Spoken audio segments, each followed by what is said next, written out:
Hello everyone, this is Shivani Ramteke. This is my new video which is based on COVID-19 and their situations. My topic was where is corona came from. The coronavirus which started in a seafood and poultry market of China, then Wuhan province last year has become a serious cause of disease. After spreading of virus in 70 countries till and more than dead. Nearly 3,000 of death and more than 10,000 of people have become in cause of disease. The virus came to light on December 31st when China first disclosed the case of strange respiratory disease to the World Health Organization.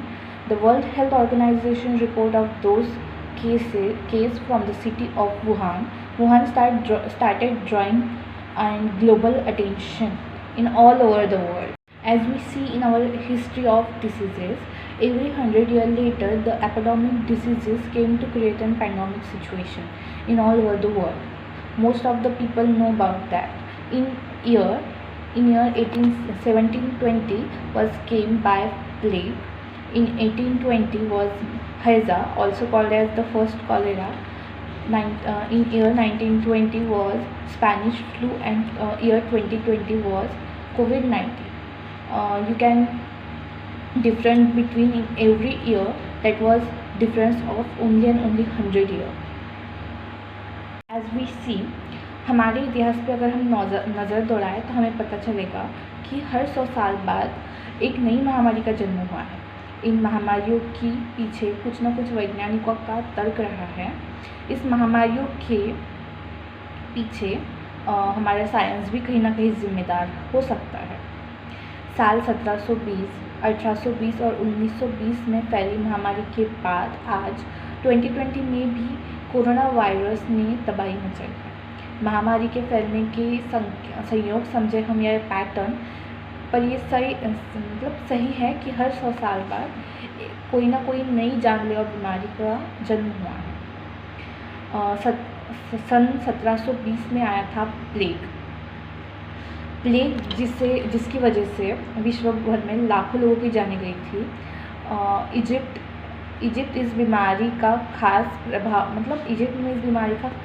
प्रभाव था और भारत में इस बीमारी का प्रकोप 19वीं century के एंड तक था, और जिसकी वजह से लाखों लोगों की जानें गई थी। और प्लेग चूहों की वजह से फैलता था। इसके बाद आया था ईयर 1820 में। ये 1820 में नहीं, 1817 से लेकर 1824 के बीच में चला था द फर्स्ट कॉलेरा, जिसे हैज़ा भी कहते थे वो टाइम पे। हैज़ा का जन्म हुआ था। ये बीमारी पहले थाईलैंड, इंडोनेशिया में फैली और 1910 से लेकर 1911 के बीच में भारत में यह महामारी पूर्व अफ्रीका, यूरोप और रूस तक फैली, जिससे 8 लाख से ज़्यादा लोगों की जानें गई थी।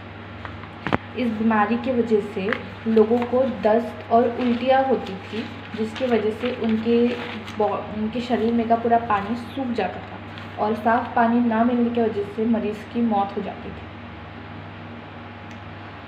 कई साल के रिसर्च के बाद पता चला था कि ये बीमारी सबसे पहले बांग्लादेश से शुरू हुई थी। इसके बाद आया था सन 1920 में स्पेनिश फ्लू। यह अपनी सदी का सबसे ज़्यादा खतरनाक डिसीज़ था, जो 1990 में जिससे 1990 में दुनिया की करीब 1/3 आबादी को पूरी तरह मौत के नींद सुला गया था। यह वायरस सबसे पहले यूरोप, यूनाइटेड स्टेट और एशिया के कुछ हिस्सों में फैला, जिसके वजह से लाखों लोगों की जानें गई थी, जिसमें 2 से 5 करोड़ लोगों की जानें गई थी। यह वायरस फ्लू था जो खांसी और छींकने के दौरान निकलने वाले ड्रॉपलेट के संपर्क में आने से फैलता था।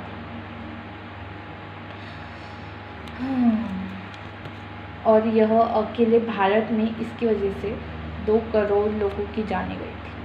उसके बाद आया था ईयर 2020 में आया कोरोना साल की शुरुआत में चीन से शुरू होकर अब ये पूरे ऑल ओवर द वर्ल्ड में फैल चुका है और अब इसके सबसे ज़्यादा केसेस इंडिया में दिखाई दे रहे हैं और महाराष्ट्र इसका हॉटस्पॉट बन चुका है. Now we talk about the current situation. Second wave of COVID-19 in India. The COVID situation in India is rapidly increasing in second wave.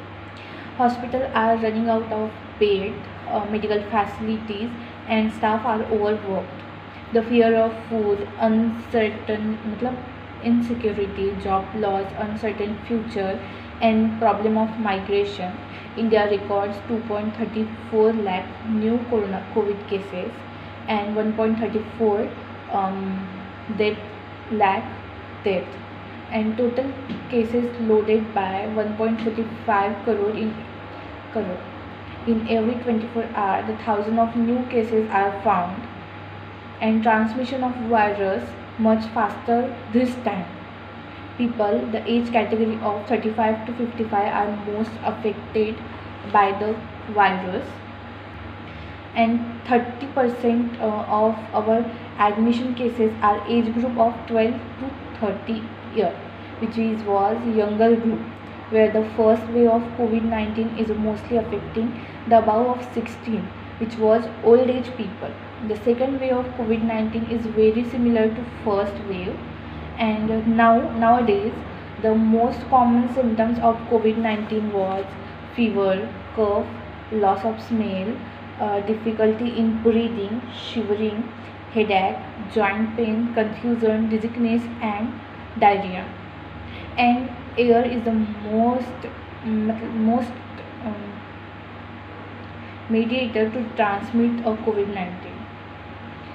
And what we should to do in the current situation, we all have to make your mind calm and stable, because all the neurologists and doctors suggesting only one thing, that was because of fear of disease, depression and anxiety, your immunity level is decreasing rapidly, and that was a risk to attempt of virus on your body. There are some things that we should do. The first thing was, just stop talking about COVID-19 to anyone. Stop seeing COVID-19 news, fake news, or any news that was affecting on your mind and make your mind negative.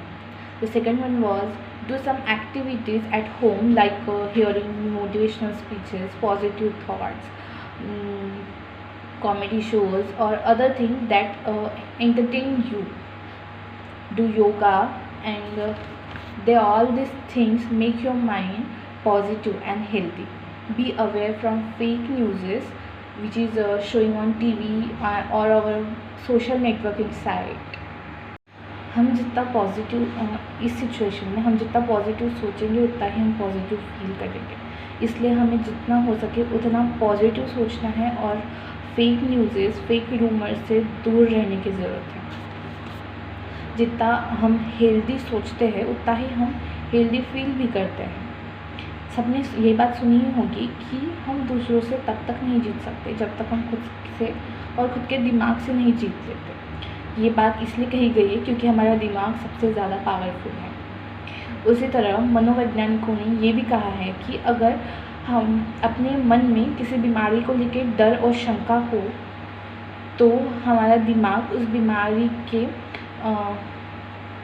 हमारे शरीर में उस बीमारी के लक्षण उत्पन्न कर देता है, क्योंकि हमारा दिमाग इतना शक्तिशाली है कि वह किसी बीमारी से लड़ सकता है तो किसी बीमारी को उत्पन्न भी कर सकता है.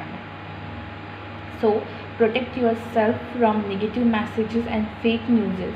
Always hear positive things and positive messages about corona and situation. हमें इस सिचुएशन को लाइटली नहीं लेना है, क्योंकि ये सिचुएशन की वजह से हमें बहुत सी डिफ़िकल्टीज़ फेस करनी पड़ रही है. ना हम रूल्स फॉलो कर रहे हैं ना कुछ, जिसकी वजह से और भी लोगों की जानें जा रही हैं. सो हमें एक चीज़ करनी है कि हमें खुद को इन सब चीज़ों से दूर रखना है. कुछ वक्त के लिए घर पे रहिए, पॉजिटिव थिंकिंग कीजिए, अपने दिमाग को स्ट्रेस ना दीजिए इस बीमारी को लेके, क्योंकि अगर आप जितना स्ट्रेस लोगे बीमारी को लेके उतना आपका दिमाग एक्ट करेगा. आपके बॉडी के साथ। सो अगर आपको मेरा वीडियो थोड़ा सा भी हेल्पफुल लगता है तो प्लीज़ लाइक कर दें। Thank you.